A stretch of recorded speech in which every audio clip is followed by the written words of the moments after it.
Cada grup, amb la seva iPad, farà un bubble d'un dels llocs del port, d'acord? Després ja veurem qui fa cada lloc, sí? Què és una bubble? Una bubble és una cosa, Xaima, xulíssima. Saps què és?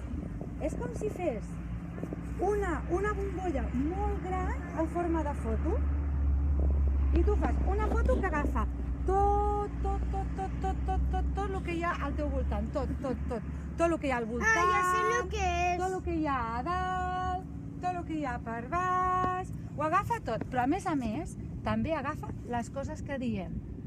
Per tant, és molt important estar atent a veure què es diu, si és una cosa important de la foto que estem fent del bubble.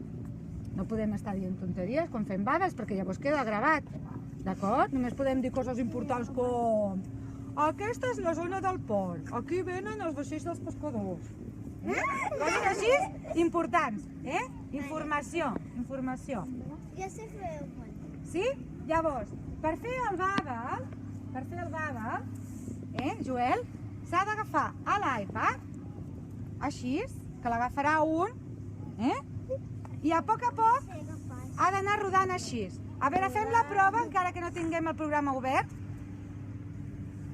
Ben agafat i fem així, a poc,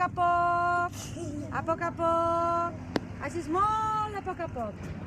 I així el bubble anirà agafant les imatges del nostre voltant, com si fos, Míriam, com si fos una mica un vídeo. Fa com una mica un vídeo. Quan hem acabat de fer la volta, mira què hem de fer, mireu això, Ferran, perquè és com si conduíssim un avió, mira, un avió, cap amunt, cap a baix, i ara una mica més cap aquí, cap amunt, cap a baix, així, tota l'estona, cap amunt, cap a baix, tota la volta, així, molt a poc, tota la volta, així, fins que hem acabat. I quan hem acabat, l'iPad ens dirà, ja està, ja s'ha acabat. Nosaltres sabrem que hem acabat perquè ens ho dirà l'iPad.